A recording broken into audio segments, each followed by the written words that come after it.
atividade. Só que, antes de tudo, nós vamos cantar uma música para aquele médico de homens e de almas. Então nós vamos cantar para que São Lucas possa se fazer presente entre nós, aqui da sua falange espiritual, possa estar entre nós para nos trazer a cura do corpo e da alma, para amenizar as nossas dores, para renovar as nossas esperanças, não é? Para fortalecer a nossa fé.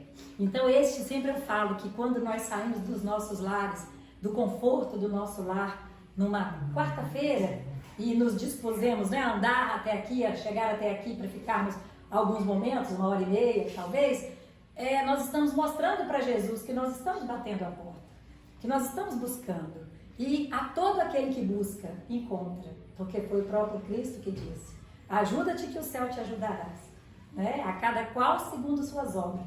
Então nós estamos aqui em nome de Jesus, e é em nome de Jesus que nós pedimos licença para que possamos iniciar os nossos trabalhos, sabendo da presença da espiritualidade amiga que já nos acompanha, que já prepara este ambiente muito antes de nós aqui chegarmos, e agradecendo a Deus pela oportunidade. Então o canto que nós vamos cantar agora em homenagem a Lucas, a São Lucas, nada mais é do que um reconhecimento de gratidão por tudo que ele tem feito pela humanidade, por tudo que ele fez e que ainda vai fazer muito mais, servindo inclusive de um exemplo que todos nós devemos seguir. Então a história dele, que a gente rapidinho fala aqui nessa música, ela nos dá o exemplo de como deve viver um homem de bem. É o exemplo do verdadeiro homem de bem.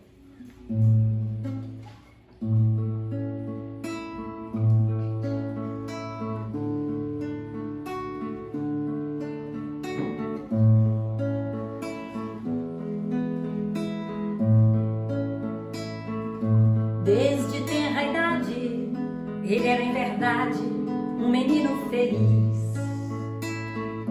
pois tinha aceitado nosso mestre amado com tal devoção, e mesmo sem ter visto o iluminado Cristo, foi para ele um misto de felicidade, pois a caridade saía de dentro do seu coração. Saía à procura dos necessitados para ajudar. Foi curar as febres em todo o casebre que pôde encontrar. E em cada leito orava satisfeito por aquele irmão.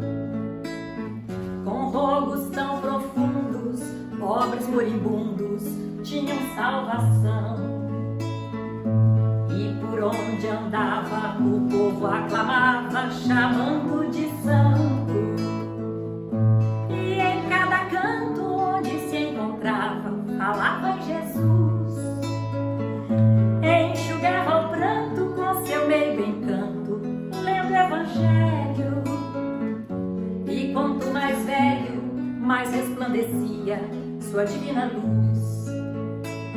E hoje em qualquer templo, seu divino exemplo é missão do porvir, pois sua presença faz qualquer doença deixar de existir. Um anjo tão terreno, de olhar sereno e aura sideral, que chegou do espaço, vindo do regaço do Pai Celestial.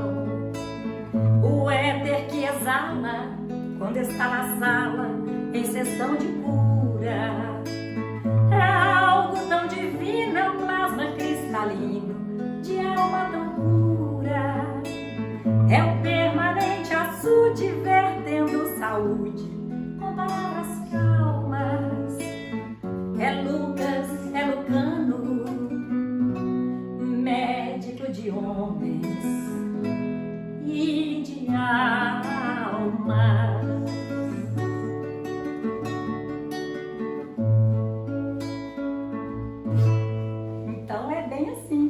Deve procurar seguir. Ô Maria, faz um favor antes de você sentar. Traz o livro dos Espíritos para mim, Tamara.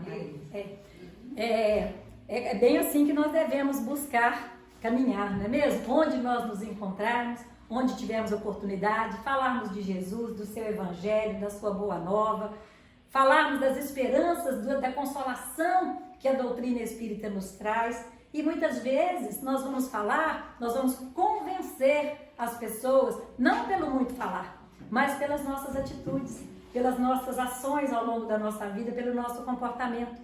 Então as pessoas começaram a perceber uma mudança, para melhor ou para pior, dependendo do que você está extraindo daquele conteúdo. Então não é por você estar numa doutrina espírita, ou estar numa igreja católica, ou estar numa religião, né, qualquer outra denominação, que faz com que você se torne melhor. É claro que ela usa de todas as ferramentas para te trazer o conhecimento, mas o movimento, quem tem que fazer é você, para que você possa se basear naqueles ensinamentos e a partir dali você se fortalecer e fazer uma nova trajetória. Então, a doutrina espírita nós consideramos como a doutrina, o Consolador prometido por Jesus, porque vem nos trazendo uma infinidade, né, de esclarecimentos que ao tempo de Jesus ele mesmo não tinha condição de falar, porque ele falava, direis essas coisas, mas há de chegar um tempo em que vocês poderão ouvir tudo claramente, abertamente, só que naquela época ele não podia falar claramente, por isso ele falava por parábolas. Então a didática que Jesus se utilizava, ela era perfeita, porque nós não podemos estar ali levando muitas vezes uma informação para aquele que não está preparado, porque a luz, quando ela é muito intensa, ela ofusca a visão, você não enxerga diante de uma luz muito forte. Então tudo tem o seu tempo. Então nós não temos como objetivo, enquanto seguidores, né, graças a Deus, enquanto espíritas, não temos o objetivo de converter ninguém ao espiritismo. Até porque você pode estudar o espiritismo, que é uma doutrina, a filosofia, tem a sua parte científica, tem a parte religiosa, mas ela não tem a intenção de converter ninguém para ela. Vai para ela quem sentir realmente afinizado com aqueles ensinamentos, gostar da forma como os espíritas trabalham, e aí sim será sempre bem-vindo. Mas nunca estaremos batendo de porta em porta, chamando, tentando convencer um e outro.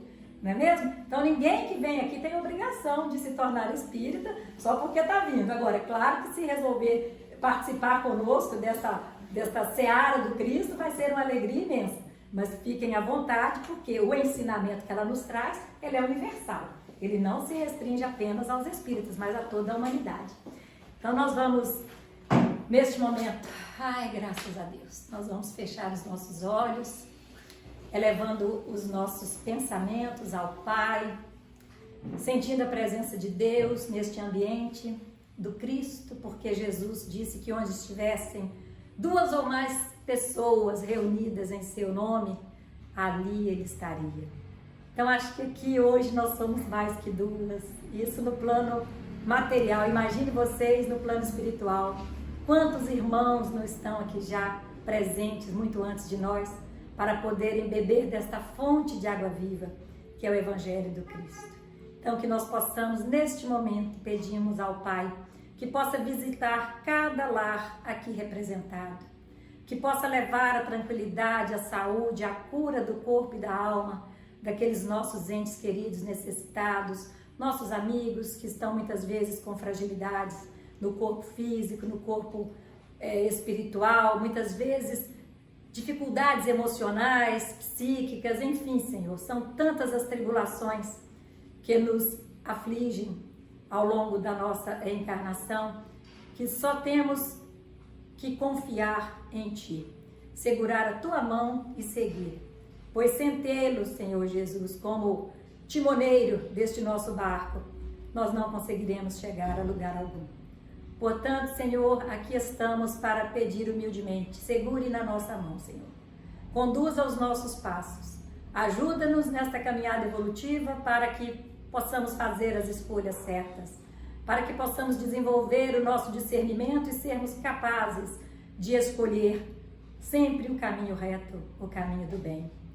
Que este ponto de luz continue sendo este oásis, Senhor, para todo caminheiro no deserto, sedento do Teu amor, da Tua palavra, da Tua consolação.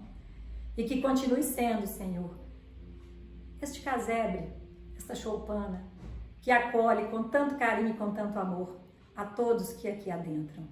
Obrigada pela oportunidade de, nesta noite, mais uma vez, estarmos aqui reunidos e que a Tua palavra, Senhor, possa ser falada, possa ser esclarecida através da intuição, da inspiração, através do trabalho dos mentores que já estão a coordenar a nossa palestra doutrinária. Que seja feita, Senhor, então, a tua vontade em todos os momentos e não a nossa. Que assim seja.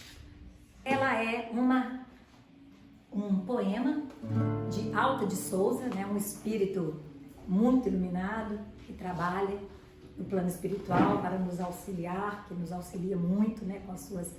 Com seus conselhos, com as suas mensagens, com tudo que ela tem condição de nos trazer. E ela fez esse poema que Chico Xavier psicografou. Foi o primeiro livro que Chico Xavier psicografou, chamado Parnaso de Além-Túmulo.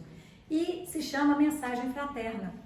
E o que é mais lindo nesta música é quando ela diz, né? Meu irmão, tuas preces mais singelas são ouvidas no espaço ilimitado. Então ela nos mostra que, boa noite, que nenhuma de nossas preces se perde. Por mais que nós às vezes tenhamos a impressão de que Deus não está nos ouvindo, Ele está ouvindo. E aí ela disse, mas sei que às vezes choras consternado ao silêncio da força que interpelas. E ela diz, eu sei que às vezes você chora, você se desespera, você acha que não está sendo ouvido. Mas ela fala, volve ao teu templo interno abandonado, a mais alta de todas as capelas, e as respostas mais lúcidas e belas hão de fazer-te alegre e deslumbrado. Ou seja, ela nos recomenda que voltemos para o nosso interior, que possamos buscar dentro de nós essa essência divina que todos temos, para ouvir a voz de Deus. E aí ela diz, ouve o teu coração em cada prece. Deus responde em ti mesmo e te esclarece com a força eterna da consolação. Consolação. A doutrina espírita ela é, acima de tudo, consoladora. Porque ela nos leva a compreender a dor que nos domina. Como disse Alta de Souza, compreenderás a dor que te domina sob a linguagem pura e peregrina da voz de Deus em luz de redenção.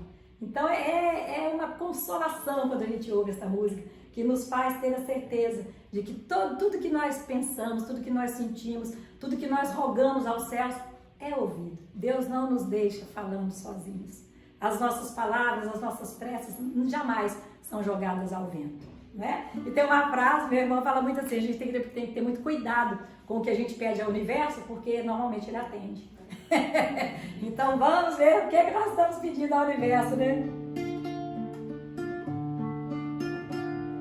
Meu irmão, tuas preces mais singelas são ouvidas no espaço ilimitado, mas sei que às vezes choras consternado ao silêncio da força que interpela. Volve ao teu tempo interno abandonado, a mais alta de todas as capelas, e as respostas mais lúcidas e belas hão de fazer-te alegre e deslumbrado. Ouve o teu coração em cada prece, Deus responde em ti mesmo e te esclarece com a força eterna da consolação.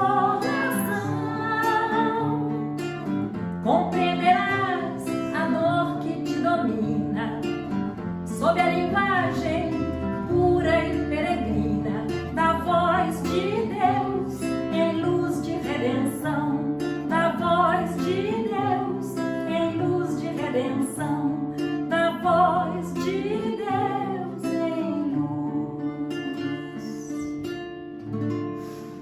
Isso. Eu resolvi pegar no Livro dos Espíritos, na segunda parte do Livro dos Espíritos, no capítulo 2, quando Kardec vem nos falando sobre a encarnação.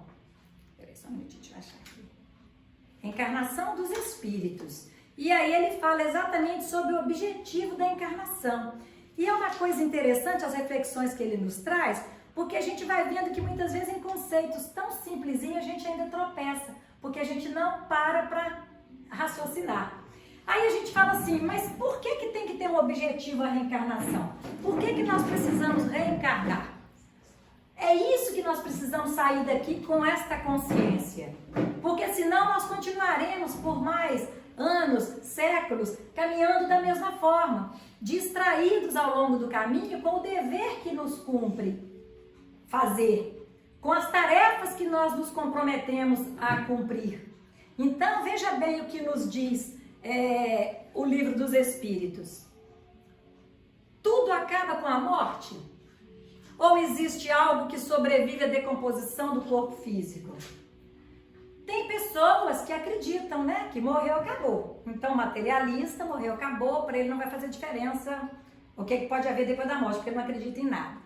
Mas, será que a gente, se existe então alguma coisa depois dessa vida, depois da morte, para onde que a gente vai? Porque às vezes a gente fala muito, né, vou para o céu, vou para o inferno, nas outras religiões. Claro que a doutrina nos traz um esclarecimento maravilhoso sobre essa questão do céu e inferno, porque muitos costumam considerar isso como uma posição geográfica. Está localizado embaixo, o céu está localizado em cima. E não é bem assim. Então, se existe, então, para onde vai? Qual que é o seu destino? Então, aquele nosso irmão que desencarnou, se a vida continua, para onde ele foi? E aí, depois que ele se foi, o que será que ele tem dali para frente? Olha que interessante. Estas respostas, muitas vezes a nossa cabeça fica assim, dando volta, né? A gente pensa para lá, pensa para cá, é isso, não é? Tem gente que ainda tem o desplante de falar assim, eu não acredito em vida depois da morte, porque ninguém voltou para contar. Aí só prova que essa pessoa é extremamente mal esclarecida. Porque Chico Xavier, o trabalho que ele desenvolveu em Uberaba, não é mesmo? Mais de 400 livros psicografados, e inclusive 2 psicografias dele foram usadas em tribunal para inocentar 2 rapazes que estavam sendo acusados injustamente. Então imagine se um juiz ia considerar uma psicografia como um documento se não fosse algo realmente sério. Então, vamos ter aqui... Oi? Só um minutinho. Sim, querida, pode falar. Minha irmã, né? Quando eu assumi o espiritismo, ela ficou sem conversar comigo uns 2 ou 3 meses, fugindo de mim. Sério? E não aceitava nada a ver. Agora, isso já faz alguns anos, a filha faleceu num acidente, né? E quando meu irmão e a esposa chegaram para falar para ela, ela falou, Araceli acabou de chegar aqui e falar comigo, mãe, eu morri, eu estou bem. Olha só. Ela, tá vendo? Até a roupa ela descreveu. Então, quando a gente fala assim que não acredita, porque na verdade a gente não quer parar para pensar.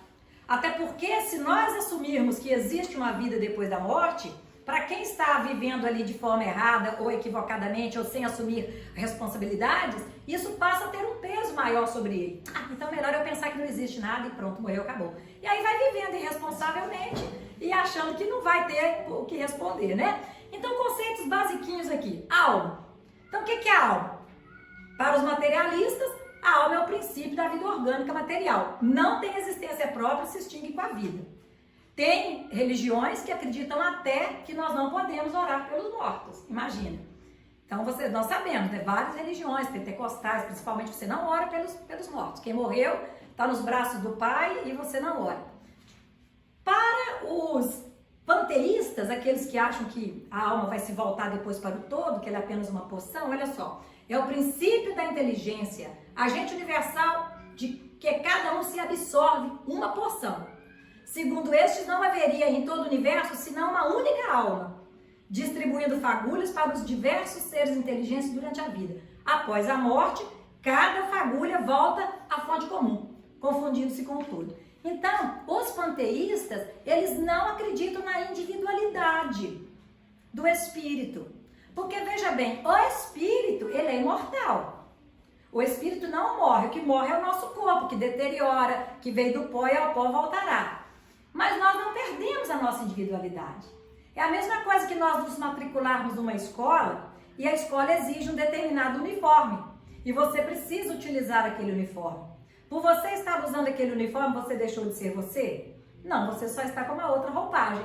É bem assim. Então, um outro conceito que nós temos para os espiritualistas é um ser moral, distinto, independente da matéria e que conserva a sua individualidade após a morte. Nessa doutrina, a alma é causa e não efeito.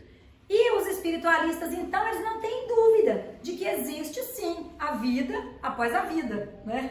Depois que dá o desencarne, a vida continua. Então, o que é a morte para quem é espiritualista? Por que eu estou dizendo espiritualista e não espírita?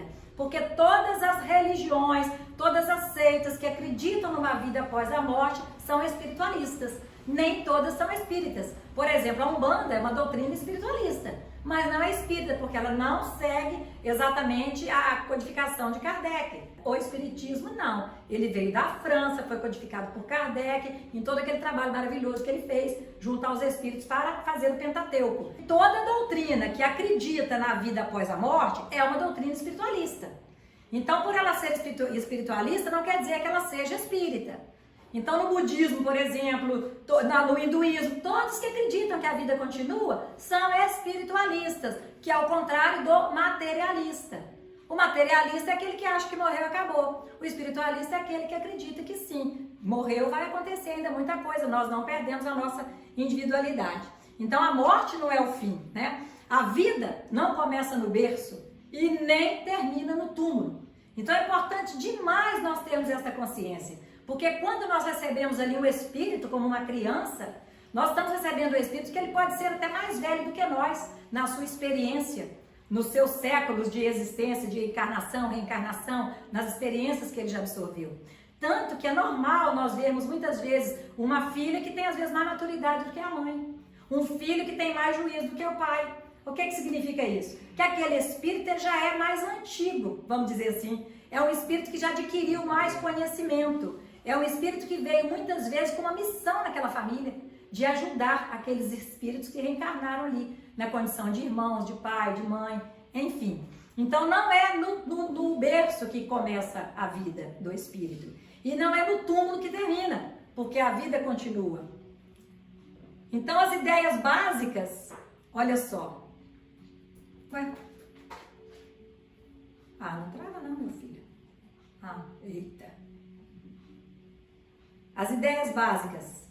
Ao espírito, princípio inteligente criado por Deus para povoar o universo, concede o Criador a bênção da imortalidade. Então nós somos imortais, espíritos imortais. Embora a imortalidade da alma tenha sido ensinada por todas as doutrinas espiritualistas, coube ao espiritismo não só confirmar esta evidência, como através de fatos o quê? Comprovar a sua realidade. É o que começou a levar Kardec a fazer a codificação. Quando estava lá no século de 1855, 1860, quando começaram a ter aqueles fenômenos físicos nos Estados Unidos, na Austrália, em vários cantos da Europa, mas o que chamou mais atenção foi justamente os fenômenos lá de Hydesville, onde um espírito que havia sido assassinado ali naquela casa, que mudou para aquela casa um pastor com as suas 3 filhas e a esposa. E elas começaram, as 3 filhas médiums, né, que tinham assim, essa capacidade de ver, de ouvir e tal, começou a ter aquelas batidas e o espírito se manifestando. Até que elas inventaram uma forma de escrever o que ele estava falando, tipo, uma batida era sim, 2 batidas era não, e depois foram criando batidas de acordo com as letras do alfabeto, uma batida é letra A, 2 batidas é letra B, 3 batidas é letra C, até que foi revelado para elas que ele era um espírito de um caixeiro viajante que se hospedou naquela casa muito tempo antes deles ali morarem, e o dono da casa que deu a hospedagem para ele matou ele para ficar com os bens que ele tinha e enterrou ele embaixo, lá embaixo no porão, bem próximo ao alicerce da casa.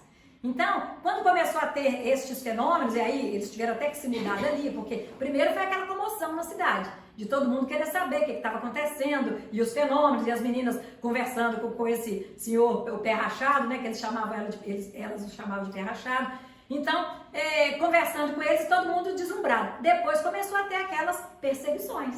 Isso é bruxaria, né? São bruxas, isso é feitiçaria. E aí começa tudo a distorcer. E nesse meio tempo, pouco tempo depois, 1850 e pouco, Kardec, então, lá em Paris, tem conhecimento das mesas girantes, que era o happy hour deles, era brincar com essas mesas girantes. Como é que era a mesa girante? Normalmente uma mesinha com 3 pés e que ela era levantada ao longo do salão, e as pessoas morriam de rir, né? Porque olha, levanta, vai levitar a mesa. Muitas vezes formava aquelas rodas assim, com pessoas em volta e a mesa subia, descia. Então aquilo para todos era uma brincadeira. Mas Kardec, como cientista que era, como uma pessoa extremamente voltada para a pesquisa, então ele procurou saber.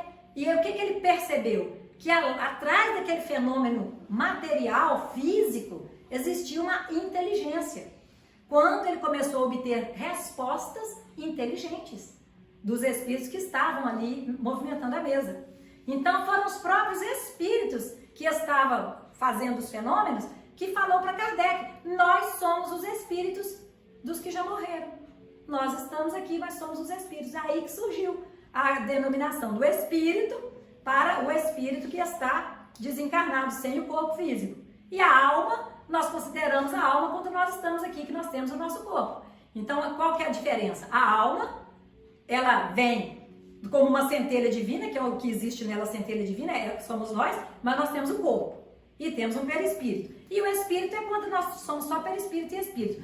Por que Kardec fez questão de fazer essa denominação? É uma denominação apenas didática, porque no fundo é tudo a mesma coisa. Não faz diferença, a alma ou o espírito. Mas para nós estudarmos, fica complicado, porque na hora que eu estiver falando de um espírito desencarnado e eu falar alma, aí vai falar assim: mas peraí, alma de quem? De quem está aqui ou de quem já morreu? Aí eu estou falando aqui do espírito encarnado e eu falo espírito, não, mas esse espírito ele está vivo ainda ou ele já morreu? Então, por uma questão didática, simplesmente, Kardec colocou como alma este espírito nosso que está revestido de um corpo e como espírito depois que desencarna.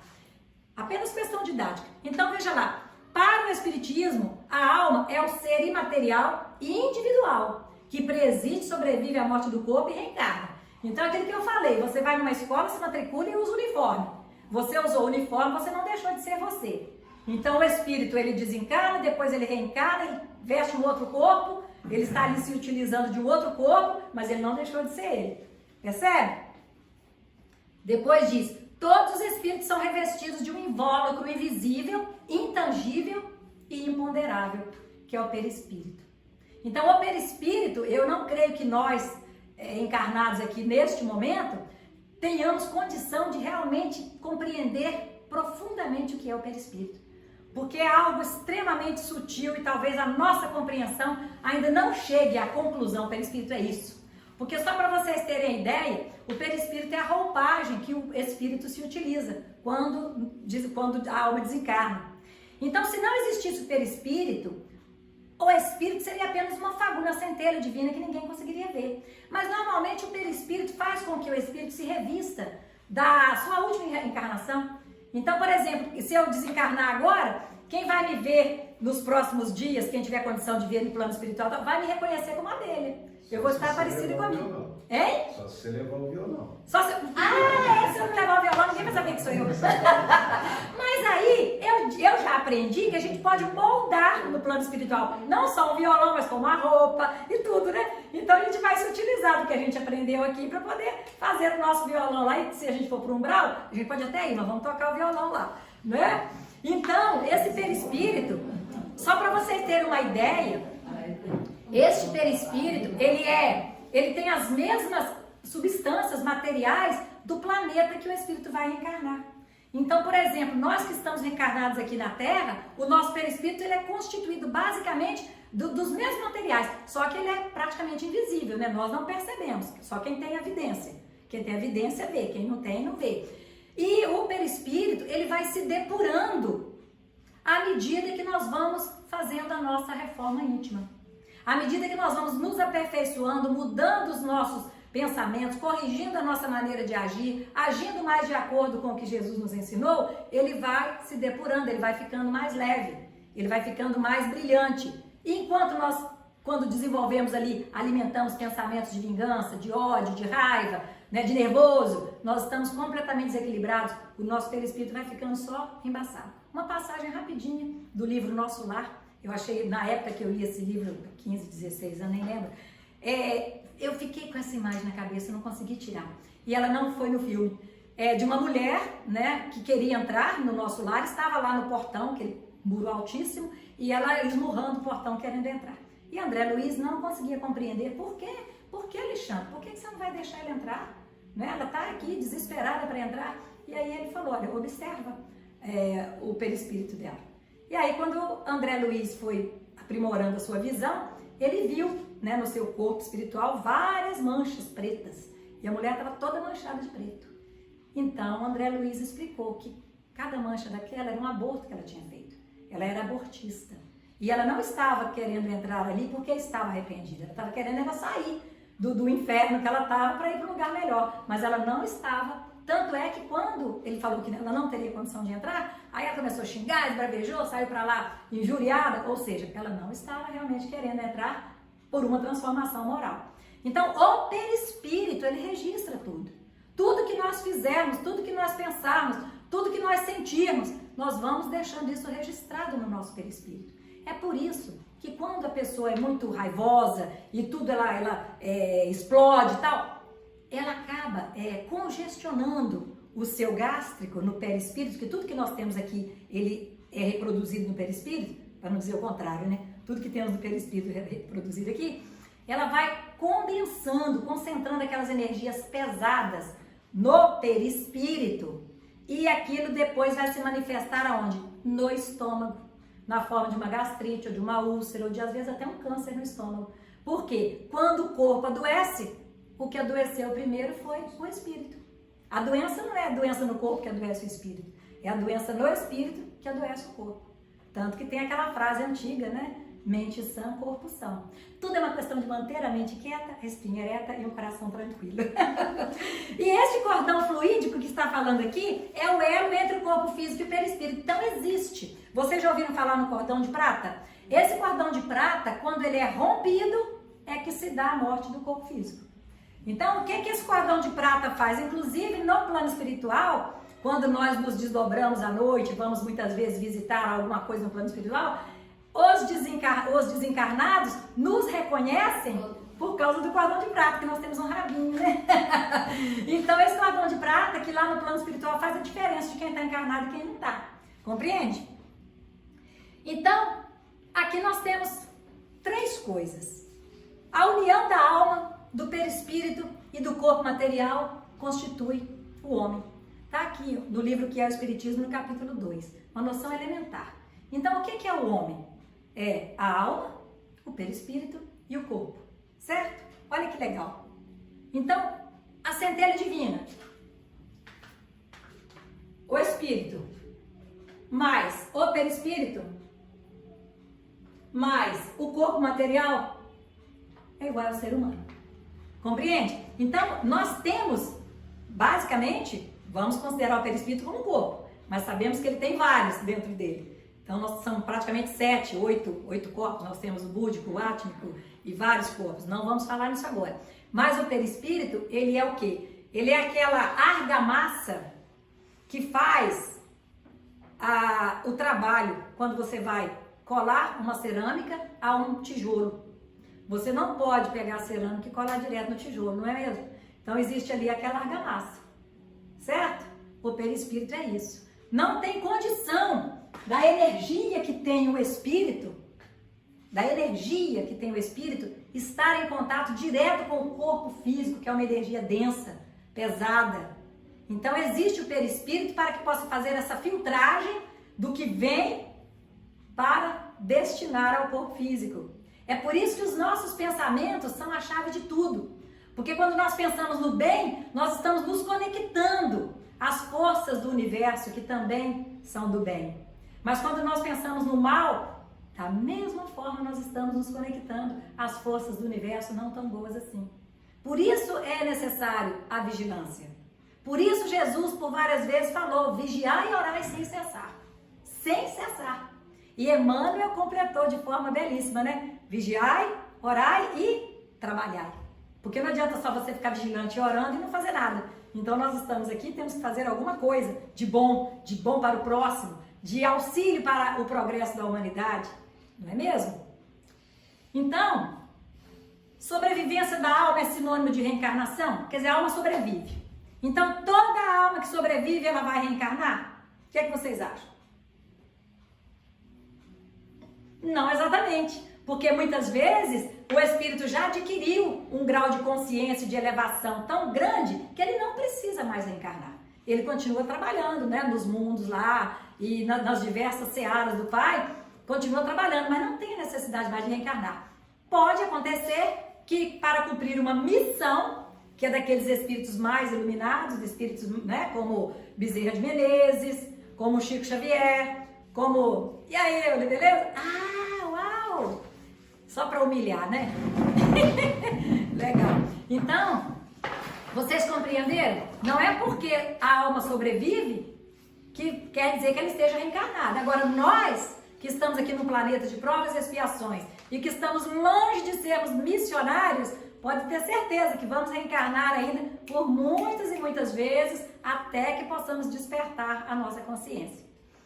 Então, na questão 132 do Livro dos Espíritos, olha só, Kardec pergunta, qual que é o objetivo da reencarnação dos espíritos? Então, se o espírito progride lá no espaço, no plano espiritual, por que eu não posso continuar progredindo lá? Por que eu tenho que vir para a Terra? Sabe por quê? É porque na Terra nós precisamos sofrer as vicissitudes que a Terra nos impõe. Não apenas a Terra, um planeta de provas e expiações. Porque não tem só a Terra como planeta de provas e expiações. Então são vários, né? São vários, milhares de planetas, trilhões de galáxias. Como que nós vamos achar que existe só a Terra como um planeta de provas e expiações? Então, quando nós estamos com a necessidade ainda da reencarnação, na Terra, nós vamos ali nos testar. Nós vamos fazer a prova. Quando que você faz a prova? Quando você estudou uma matéria, se preparou e vai para o teste. Não é assim? Então, todos nós que estamos reencarnados aqui, nós estamos em provas e expiações. Estamos em expiações porque já erramos, porque temos que reparar as nossas faltas, e estamos em prova porque estamos sempre aprendendo. Uns aprendem mais depressa, outros demoram um pouco mais, mas sempre aprendendo. Então, os Espíritos falam o seguinte, Deus lhes impõe a encarnação com o objetivo de fazê-los chegar à perfeição. Para alguns é uma expiação, para outros é uma missão. Todavia, para alcançarem essa perfeição, devem suportar todas as vicissitudes da existência corporal. Então, veja bem, Deus nos impõe, olha bem, Deus não nos convida a reencarnar. Deus não nos sugere. Abelha, acho que agora está falando de você reencarnar, você não acha não? Não, Deus impõe. Então, nenhum espírito em sã consciência gostaria de vir reencarnar no planeta de provas e expiações, porque sabe que as provas que nós enfrentamos aqui, as dificuldades que nós enfrentamos aqui, são muito grandes. E existem aquelas reencarnações compulsórias, onde o espírito realmente não quer reencarnar, mas ele compulsoriamente ele reencarna. É onde a gente vê muitas vezes casos de aborto espontâneo. Não estou dizendo que são todos, mas pode acontecer de haver ali um aborto espontâneo que o espírito não quis realmente reencarnar e ele aborta o seu nascimento. É muita coisa que pode acontecer em função da postura que você assume diante desse desafio. E quando nós estamos na Terra, nós passamos por várias vicissitudes. Nós temos que lidar com a nossa vaidade. Nós temos que lidar com a questão do envelhecimento, que querendo ou não, todos vamos envelhecer, a não ser que a gente morra cedo, não é mesmo? Se nós não morrermos jovens, todos nós vamos envelhecer. Lidar com as coisas materiais, que muitas vezes estando aqui nós nos distraímos e achamos que as coisas materiais são as mais importantes. E isso vai nos auxiliando a trabalharmos o desapego, a trabalharmos o nosso orgulho, a nossa vaidade, o nosso egoísmo. Se nós estamos no plano espiritual, quando a maioria dos espíritos já tem essa consciência, como é que nós vamos crescer? Então tá, eu já sei que eu falhei da última vez porque eu fui muito vaidosa e orgulhosa. Agora você sabe? Sei. Tem certeza? Graças a Deus, me libertei da vaidade e do orgulho. Então tá, vai pra terra agora e prova. Entende? Enquanto a gente tem uma pendência, não, volta lá então e vai fazer a sua prova então para ver se realmente você passou nesse teste. Aí, a doutrina espírita não se limita a comprovar a imortalidade da alma e sua individualidade, mas elucida os fatores que cercam a sua caminhada infinita. Então a doutrina ela vem nos mostrando, através da escala dos espíritos e também da escala dos mundos, que nós podemos escolher estarmos como espíritos puros, espíritos sábios, espíritos imperfeitos. Depende do quê? Do nosso esforço. Nós não conhecemos pessoas ou espíritos que passaram pelo planeta, que nós percebemos que a caminhada dele foi uma caminhada iluminada, que ele praticamente não cometeu muitos erros e foi alguém que passou como um exemplo para todos? Ou seja, é um espírito que já tinha mais consciência do seu papel. Um espírito que, quando começou a ter acesso aos ensinamentos que Jesus nos trouxe, ele despertou para a necessidade da mudança. E não foi alguém que apenas se conformou em conhecer. Porque às vezes nós ficamos iludidos porque sabemos muito, conhecemos muito, lemos muito e achamos que aquilo ali nos salva, que aquilo ali melhora a nossa condição. Né? Opa, eu estudei toda a obra de Kardec, do Chico, então vou poder subir um grauzinho aqui na escala evolutiva. Porque não é a quantidade que você estudou, é o que você faz com o que você estudou, com o que você aprendeu, que vai fazer a diferença. Então, se eu apenas aprendi, mas não coloquei em prática, zero. Zero na prova, vai voltar de novo para saber como é que pratica, né? Desses fatores destacam-se a evolução. A doutrina espírita não usa o termo salvação, porque a salvação nós estamos colocando nas mãos de um Salvador, que venha nos salvar. E onde está o nosso esforço? Agora, a evolução, ela vem de um esforço que cada um deve fazer para vencer a si mesmo e fazer com que se manifestem as virtudes que estão dentro de cada um. Então, nós evoluímos. O Espírito evolui. Jesus, que é o governador espiritual do planeta, que trabalhou na criação do planeta Terra, foi co-criador de Deus para formar o planeta Terra, preparando o planeta Terra para receber a humanidade, não é? Jesus, naquela época, 5 milhões, 6 milhões de anos, sei lá. 60 bilhões. Bilhões. Tá certo, tá lembrando lá do Adão, da época de Adão, já foi depois. Então, quando Jesus, 460 bilhões, já era um espírito puro, capaz de comandar ali a construção do planeta, já tinha faculdade. Imagine o quanto que Jesus caminhou para chegar até o ponto que ele chegou. Porque muitos acreditam que Jesus foi criado perfeito e não foi. Jesus passou pelo processo evolutivo, mesmo processo que nós estamos passando. Há bilhões de anos atrás, né? Só que foi alguém que se determinou a seguir o caminho reto. Então, cada qual, é igual você entrar numa faculdade. A faculdade tem 4 anos, mas se eu levo a faculdade a sério, eu faço com 4. Posso, às vezes, até puxar alguma matéria e fazer com 3,5. Mas se eu levo a faculdade na brincadeira, eu posso gastar 5 anos, 6 anos, né? E vou enrolando ali até cair a ficha. É bem por aí. A reencarnação, quando Jesus, conversando com Nicodemos, que ele pergunta, né? Como é que o homem pode nascer de novo? Que Jesus falou para ele, que era necessário que o homem nascesse de novo. E Nicodemos fala, mas como é que o homem vai nascer de novo? Ele vai ter que entrar novamente no útero da sua mãe? E aí Jesus fala, se você não consegue compreender as coisas do céu, quanto mais as da terra, né? Então a reencarnação, ela não é algo que a gente acredita. A reencarnação, ela é uma certeza, porque é a única forma, a forma mais contundente de mostrar a justiça divina. Porque se nós tivéssemos apenas uma encarnação, Deus não seria justo. Porque para uns ele deu olhos que veem, bocas que falam, pés que caminham, mãos que trabalham, e outros já nasceram em cima de uma cama, paraplégicos, muitas vezes até sem cérebro, sem condição de falar, só o olho que mexe. Então, como assim? Por que Jesus privilegiou a uns e castigou a outros? Isso não bate. Quando a gente começa a fazer as contas ali, a matemática de Deus, da justiça divina, isso não bate. Então, a reencarnação, ela nos esclarece que é a cada qual segundo suas obras.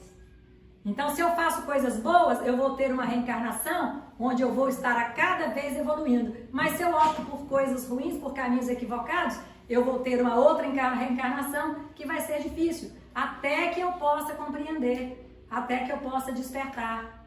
E aí a gente chama a dor de despertador. Então, a dor é um despertador. Por quê? Ela nos traz uma dor quando nós não conseguimos aprender a lição pelo amor. Então, muitas vezes nós estamos ali recebendo conselhos, orientação, o nosso anjo da guarda está falando com a gente, o mentor está soprando no nosso ouvido. Não, mas eu quero fazer isso aqui. Ai, não faz, não, eu quero fazer isso aqui. Então, eles lavam as mãos, respeitam o nosso livre-arbítrio e deixam você quebrar a cara. Aí, ali você aprende. Se não aprender, você repete de novo a outra dor, não tem problema.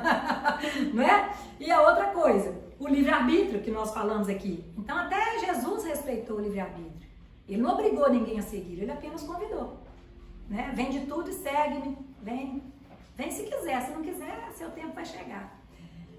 A causa e efeito, ou seja, toda ação, né, corresponde a uma reação. Então, tudo que eu estou passando, o que eu estou passando, ele teve uma causa anterior. Se eu estou tendo uma reencarnação difícil, eu tenho que agradecer a Deus. Por quê? Toda vez que nós estamos tendo uma reencarnação com muita luta, com muita tribulação, com muita dificuldade, e a gente sempre está saindo lá na frente, significa que nós estamos sendo provados, que nós já adquirimos o conhecimento e estamos sendo provados. Então isso nos dá um outro olhar sobre a dor, sobre os problemas. Agora, se você tiver uma encarnação que você se dá bem com todo mundo, com a sua sogra, com o seu cunhado, com a sua esposa, com a sua filha, todo mundo dando trabalho, todo mundo é uma maravilha, abre seu olho. Então, chegou aí o momento de você fazer a sua prova. Significa o quê? Que ali você pode se preparar para depois você... É a dificuldade que burila o nosso caráter. Então, muitas vezes nós estamos ali aniquilando os nossos filhos, achando que estamos fazendo um bem para eles. Estamos deixando os nossos filhos completamente paralisados diante da vida. E nós percebemos que aqueles que lutam, aqueles que já têm desde a infância, adolescência, que já têm que assumir responsabilidades, que já têm que responder pelos seus atos, eles se tornam adultos equilibrados, adultos fortes, que conseguem vencer as dificuldades da vida, ao longo da vida. Agora, aquele que não luta por nada, qualquer coisinha para ele é o fim do mundo, né? Nós conhecemos pessoas assim. Qualquer gotinha d'água faz uma tempestade. Então, o Miguel fala muito que quando a gente está levando muita pancada da vida e se enfrentando tribulações e tal, é porque o casco da gente está ficando mais duro. É isso que engrossa o nosso casco. A tartaruga, né? A tartaruga é secular, quanto tempo tem? Milenar, né? Nem sei quantos anos tem a tartaruga. Mas o casco dela, não tem nada que rompe aquilo ali, né? E nós vamos caminhando para isso, à medida que nós vamos enfrentando as dificuldades, com discernimento, com fé, com coragem, com resignação e buscando aprender o que aquilo ali está nos ensinando. E como leis inerentes à permanente ascensão da alma rumo a Deus.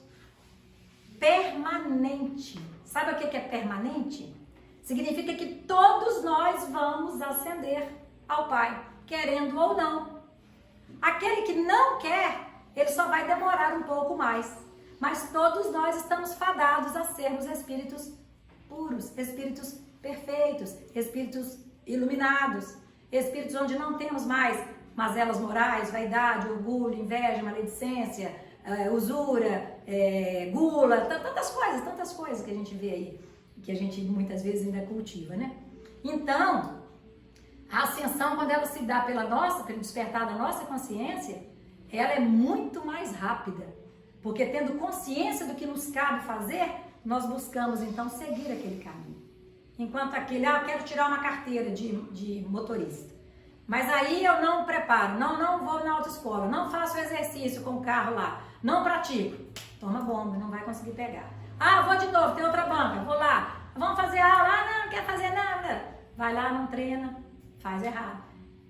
Isso, gente, a escola da vida, quantas vezes nós mesmos nos comportamos assim, com algo que está escancarado na nossa cara, que é para a gente aprender, e a gente se recusa a seguir aquele caminho, a gente quer o outro. Imagina. Então disse Jesus, e isso nós falamos na semana passada, quando Miguel nos trouxe a palestra sobre há muitas moradas na casa do meu pai, mas ninguém poderá entrar no reino de Deus se não nascer de novo, até se purificar, pois só os puros de coração poderão ver a Deus. Olha que lindo. Está lá em João, está lá em São Mateus, está lá no Evangelho, palavras do Cristo. Ninguém poderá acessar o reino de Deus se não nascer de novo. Ou seja, é nascendo, é renascendo que nós vamos nos depurando, que nós vamos nos aperfeiçoando. Porque se nós ficássemos só lá no plano espiritual, nós não enfrentaríamos as dificuldades que um planeta de provas e expiações nos traz. E ó, reza todo mundo aí para não ir para um planeta primitivo, tá? Porque se a gente ainda ficar muito resistente, nós vamos para um primitivo, diretão lá para inventar a roda, inventar o fogo. Presta atenção, hein? Às vezes vocês estão achando que provas e expiações está muito ruim. Presta atenção no que vocês estão escolhendo aí. Então a conclusão é que a imortalidade da alma é uma das mais importantes revelações para a humanidade, pois através dela nos asseguramos da realidade do futuro e da certeza de atingir a perfeição a que todos nos destinamos. Então, a imortalidade da alma é uma ferramenta maravilhosa, porque se eu sei que a alma não morre, primeira coisa que eu vou fazer, eu não vou alimentar pensamentos de suicídio, porque eu vou ter a certeza de que o suicídio não vai resolver o meu problema. E os relatos que nós temos, não é mesmo? Os relatos, os depoimentos, as obras, como a Ivone do Amaral, ela trouxe o livro como é do suicida? Memória do Suicida, Memória do Suicida. Eu vi até essa minissérie da LBV, né? LBV que fez, do Alziro Zarur. Fizeram uma radionovela com esse livro, Memória do Suicida. Então, vem nos trazendo, né, no Vale das Sombras, lá no Vale dos Suicidas, vem nos mostrando a condição terrível daqueles que deram fim à vida, fim à existência. Porque eles despertam do lado de lá simplesmente desesperados, porque eles não morreram. E eles queriam morrer para fugir do problema que eles estavam enfrentando. E quando eles despertam do lado de lá, eles percebem que eles acabaram criando um problema muito maior, porque eles infringiram a lei de Deus. Então, quando nós temos essa certeza da imortalidade da alma, muita coisa na nossa vida a gente passa a repensar antes de fazer. Porque sabemos que isso vai ter um preço lá na frente. Pelas luzes da terceira revelação, a imortalidade da alma nos oferece um estímulo permanente à nossa transformação para o bem. Então, o que é a terceira revelação? A primeira revelação nós tivemos Moisés, que teve que criar aqueles 10 mandamentos, recebeu os 10 mandamentos, né, de Deus, mas criou mais uns 500, 600 mandamentos que tinha, porque ele tinha que dizer para aquela população bárbara que era Deus que estava falando. Para que Moisés veio trazendo Deus único, né? Então ele tinha que usar o nome de Deus para que as pessoas respeitassem. Mas os 10 mandamentos realmente que ele trouxe, amarás a teu Deus sobre todas as coisas, não desejar a mulher do próximo, aquele monte de coisa, isso realmente foi de Deus. Os outros era para atender, para dar condição dele administrar, porque senão ele não conseguiria administrar aquele povo. Foi a primeira revelação. Só que ela era olho por olho, dente por dente. Então, quem matou com a espada, pela espada perecerá e tal, bateu, levou, não é? Toma lá da cá. A segunda revelação foi Jesus, quando ele veio nos trazendo a ferramenta para que nós pudéssemos nos libertar. Amar a Deus sobre todas as coisas, amar ao próximo como a si mesmo e não fazer com o outro que você não gostaria que te fizesse. Então ele vem nos mostrando o perdão, a necessidade do perdão, de orar por aqueles que nos perseguem e caluniam, de orarmos por aqueles que nos prejudicam. Vem então Jesus colocando para nós uma outra realidade. E a história do cristianismo, né? A gente conhece como é que Jesus veio realmente fazendo uma revolução e por causa disso ele foi odiado por tantos poderosos lá que não queriam ceder à vida que eles já estavam acostumados. Ou seja, o pobre que se exploda, mas eles estavam lá com fartura, com as orgias, com tudo, com dinheiro, o dinheiro cobrado injustamente, absurdamente dos pobres, que eles tinham que pagar os impostos. Não é mesmo? Eles não queriam saber de mudar isso, pois estava bom para eles. Vão mudar por quê? Mais ou menos o que a gente tem visto por aí na realidade, né? Qualquer semelhança com a realidade não é mera coincidência. Aquele que está acostumado muito a mamar nas tetas, né, de um poder que dá dinheiro, que traz fortuna, que permite que você desvie verbas, desvia, é claro que ele fica revoltado quando chega alguém e quer fechar a torneira. Fala, não, aqui não rouba mais. Então ele quer matar aquela pessoa, porque simplesmente atravessou o caminho dele. Né? E com Jesus foi mais ou menos isso. Vem trazendo um outro olhar sobre a trajetória de progresso que o Espírito faz, e isso incomodou aqueles que não queriam abrir mão dos tesouros, né, da terra que eles cultuavam. Concluindo, certos da imortalidade da alma e de sua individualidade, sentimos-nos felizes e confiantes no futuro melhor. prevalecendo o nosso aprendizado e as nossas conquistas espirituais após o túmulo, só nos resta batalhar pela implantação do bem e do amor em nós mesmos, para nosso equilíbrio e felicidade no porvir. Olha que coisa interessante. Prevalecendo o nosso aprendizado. Lembra que eu falei com vocês que não adianta a gente só conhecer? Não adianta nós só conhecermos. Nós precisamos fazer com que este conhecimento seja vivido no nosso dia a dia. Nós temos que ler, nós precisamos estudar. Mas muitas pessoas leem e não compreendem. Está lendo, mas não está compreendendo, não absorve o que está falando ali. E muitas pessoas que leem e compreendem, sabe o que está falando? Não conseguem colocar em prática. Então isso é muito mais comum do que a gente possa imaginar. Pessoas, por isso que a humanidade está do jeito que está, ainda com tanta desigualdade, com tanta injustiça, com tanta violência, porque alguém aqui pode falar que nós, principalmente aqui do Brasil, que é um país, né, de cultura judaico-cristã, de religião, alguém aqui pode falar que aqui no Brasil ninguém conhece Jesus? Tem alguém que não conhece Jesus? Todos conhecemos, todos sabemos o que Jesus veio fazer por nós.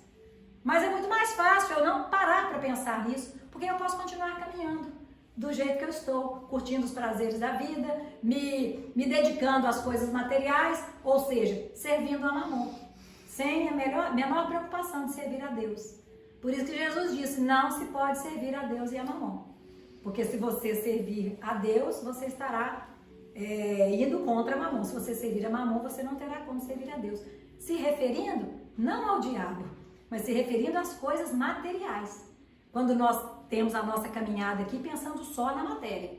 Então eu tenho tempo, o meu filho tem tempo de ir no inglês, de ir na natação, de ir no judô, de ir para a escola, de não sei para onde, mas você leva ele para evangelização toda semana? Ah, não, ele está muito cansado, ele não gosta. Então você se preocupa com a formação dele para aprender inglês, para aprender a matéria e tal, mas você não se preocupa com a educação do espírito, que é o que vai prevalecer depois que ele sair da infância, passar para a vida adulta, é a formação que ele tiver tido ali, de cunho moral, cristão, que vai dar para ele a força para ele vencer os desafios ou não. E quando ele não tem essa base doutrinária, quando ele não tem este evangelho plantado desde cedo, fatalmente alguém que se enfrentar uma desilusão vai cometer um suicídio, porque não tem mais esperança, vai achar que aquilo ali é o fim, que a vida dele não tem sentido. Quando que ele perde o sentido da vida? Quando ele desconecta das coisas divinas. Então deixa de ter valor para ele as coisas dos céus. Ele passa, isso é bobeira, isso é uma viagem, esse povo é doido.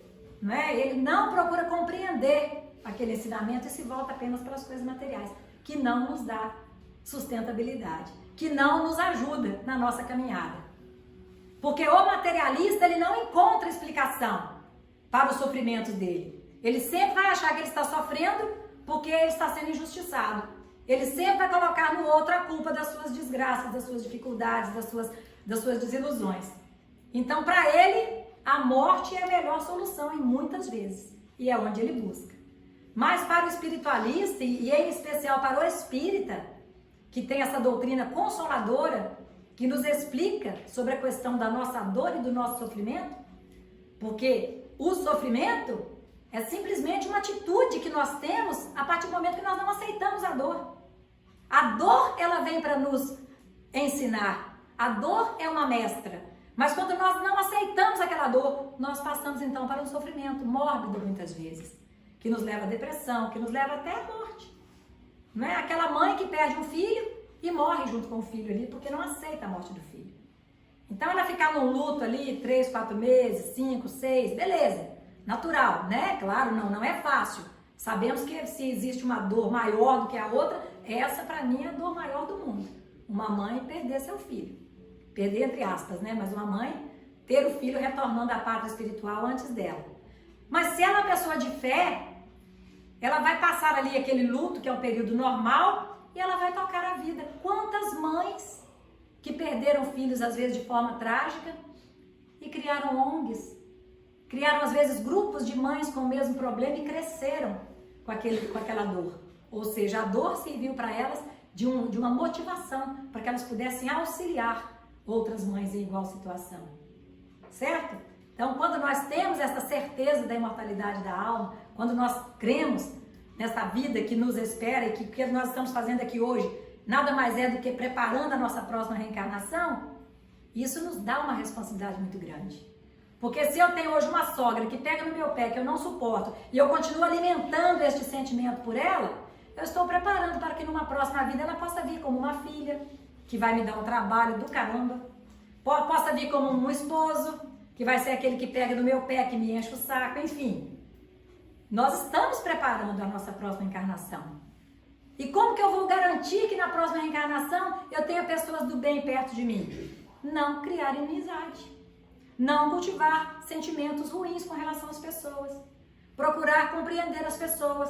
Praticar a caridade como Jesus ensinou. E como que Jesus ensinou? Benevolência para com todos, indulgência para com os erros alheios e perdão das ofensas. Simples assim. Agora, se eu continuo cultivando inimizade, fazendo fofoca, sendo maledicente, prejudicando um e outro, puxando o tapete, com certeza eu vou ter uma próxima reencarnação dura, difícil. Ó, acabou. Então tá bom. Então, essa questão da alma e do objetivo da nossa reencarnação, nós reencarnamos aqui, como eu disse para vocês inicialmente, nós reencarnamos não é para nos tornarmos bonzinhos. Eu tenho que repetir isso, que eu falei isso na semana passada, na outra semana, porque às vezes a gente fica na ilusão. Ah não, eu evoluí, eu já tô boa, porque eu faço campanha do quilo, eu faço a sopa, eu faço isso, faço aquilo na casa espírita, e aí nós achamos que isso é o suficiente, e não é. Nós estamos aqui, o objetivo da nossa reencarnação é nós nos tornarmos conscientes, para fazermos a nossa caminhada conscientemente, para fazermos a nossa evolução conscientemente do que Deus espera de nós, para que cada vez mais o que nós falamos esteja em sintonia com o que nós fazemos. Antigamente, eu lembro bem disso quando eu era pequenininha lá em Barbacena, né?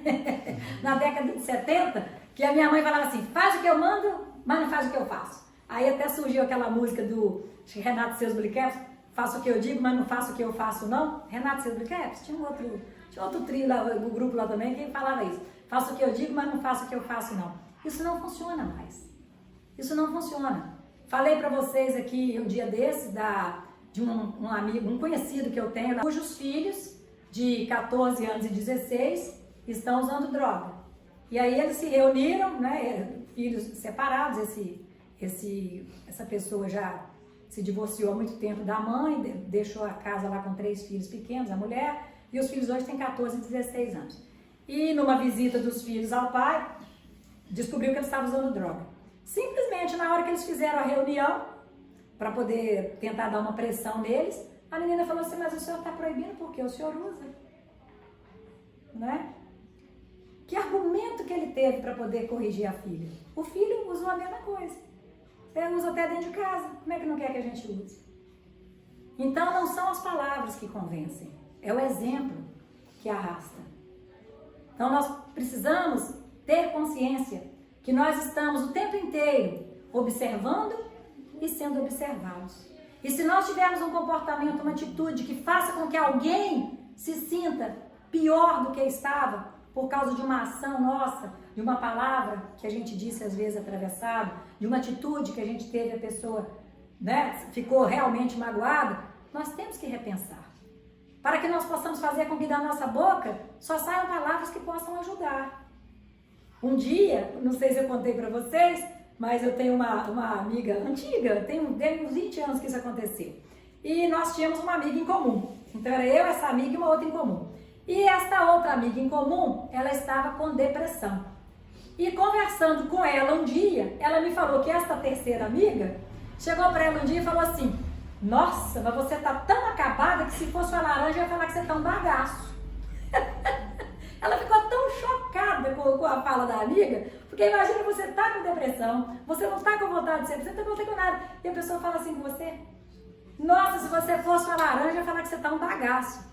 Então, o que nós não pudermos falar para melhorar, para ajudar, vamos silenciar. Vamos usar a água da paz, como nos ensinou Chico Xavier. Se nós não pudermos ajudar, não vamos também atrapalhar. E isto é um despertar de consciência. Quando nós conseguimos ter esse discernimento e praticar. Porque enquanto nós estamos apenas sabendo, mas não colocamos em prática, nós ainda estamos inconscientes. O médico, que é pneumatologista e que fuma, ele fala com o seu paciente para largar o cigarro. Mas ele não tem consciência ainda de que ele tem que largar. Então, quando nós não temos a consciência, nós não caminhamos. Porque nós não fazemos o que é necessário ser feito. Ficou claro para vocês o objetivo da reencarnação? Então, não é nós sermos bonzinhos. Sermos bonzinhos é uma consequência de quando nós adquirimos a consciência. Porque quando nós adquirimos a consciência, ninguém nos tira mais do nosso caminho. Porque nós vamos fazendo a vontade do Pai. E como que eu sei que eu estou cumprindo a vontade de Deus na minha vida? Ou que eu não estou? É muito fácil. Quando nós começamos a nos sentir como peixe fora d'água, que tudo dá errado na nossa vida, que nada que a gente está querendo fazer ali está dando certo, que aquilo ali está me cansando, está me estragando. Peraí, repensa. Será que você está realmente no emprego que você gostaria? Será que você está realmente vendo uma relação que está te ajudando ali, que está te ajudando no seu crescimento? Porque tem relações, né, de marido e mulher, de mãe com filho, que são extremamente doentias. Então, como é que você vai se manter num relacionamento desse? Ah, não, mas é meu karma, eu tenho que ficar com ele o resto da vida. Para com isso. Ninguém nasceu com o karma de sofrer, de apanhar 10 anos, 20 do marido, não.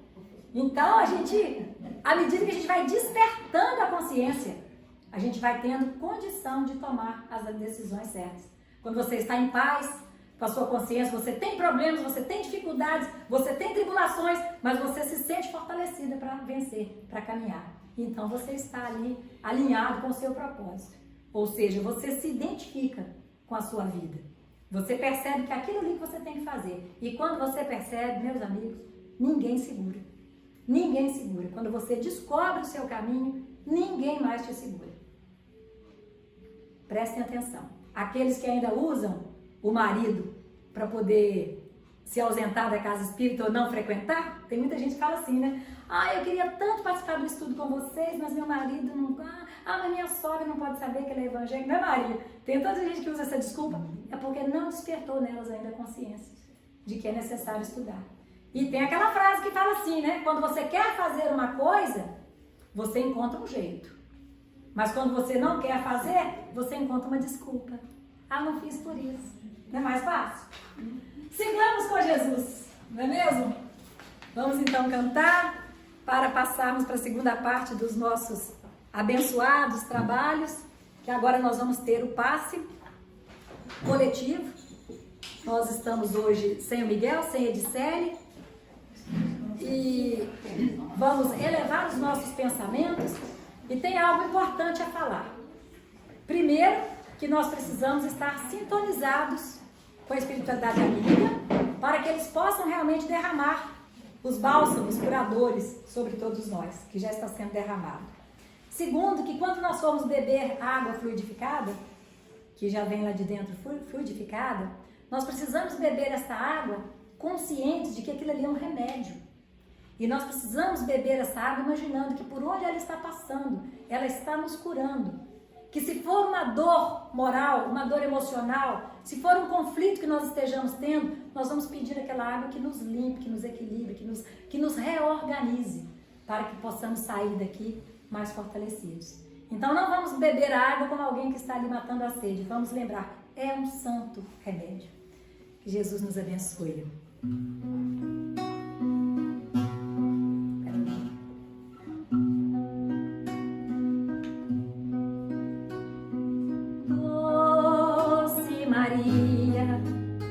Suave lírio de luz, vem ouvir nossa prece, perfumar nossa messe, doce mãe de Jesus. Vem, ó Maria, socorrer os que sofrem, peregrinos da dor, suplicando o teu amor. Doce Maria, cheia de graça, vem ouvir este hino, amparando os enfermos com seu manto divino. Doce Maria, suave lírio de luz, vem ouvir nossa prece, perfumar nossa messe, doce Mãe de Jesus, nossa mãezinha. Vem, ó Maria, socorrer os que sofrem, peregrinos da dor, suplicando o teu amor. Doce Maria, cheia de graça, vem ouvir este hino, amparando os enfermos com seu manto divino.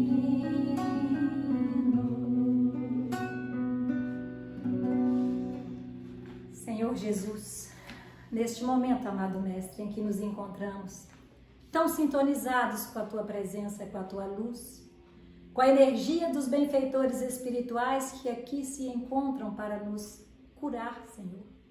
Nós queremos lhe agradecer porque o Senhor veio nos mostrar o caminho. O Senhor veio dar o testemunho que o Senhor é a verdade e a vida e que ninguém chegaria ao Pai senão por Ti. Sabemos, amado Mestre, o quanto estas palavras calam fundo em nossos corações, mas da dificuldade que ainda temos como espíritos imperfeitos, incompletos, de seguir os Teus mandamentos. Que nesta noite, amado Mestre, possamos sair daqui mais despertos na nossa consciência, possamos a cada dia, recordando os Teus ensinamentos, colocar em prática, Senhor, tudo que nós já aprendemos, tudo que nós já ouvimos de Ti, todas as diretrizes que o Senhor deixou aqui para nós, diretrizes libertadoras que nos auxiliam para que possamos alcançar o reino de Deus.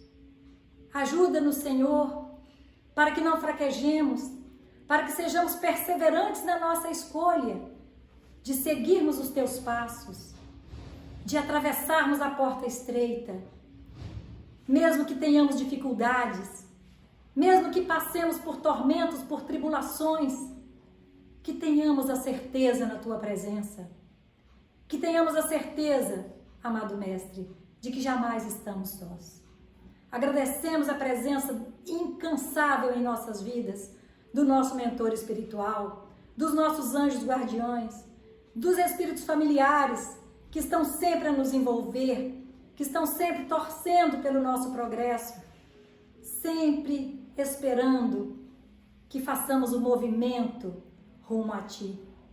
Assim, Senhor, como neste momento todos que aqui se encontram estão dando testemunho da opção que fazem por seguir os Teus passos, nós pedimos que o Senhor possa conduzi-los, conduzir a nós todos, com segurança no retorno aos nossos lares, e que possamos sair daqui mais fortalecidos, mais encorajados para enfrentarmos todas as barreiras, todos os obstáculos, que cada pedra do caminho, Senhor, possamos juntar para fazer com elas um castelo.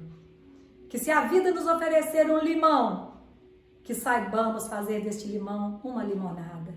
Enfim, Senhor, que cada prova que estivermos aqui passando, que tenhamos a força e a sabedoria para vencermos.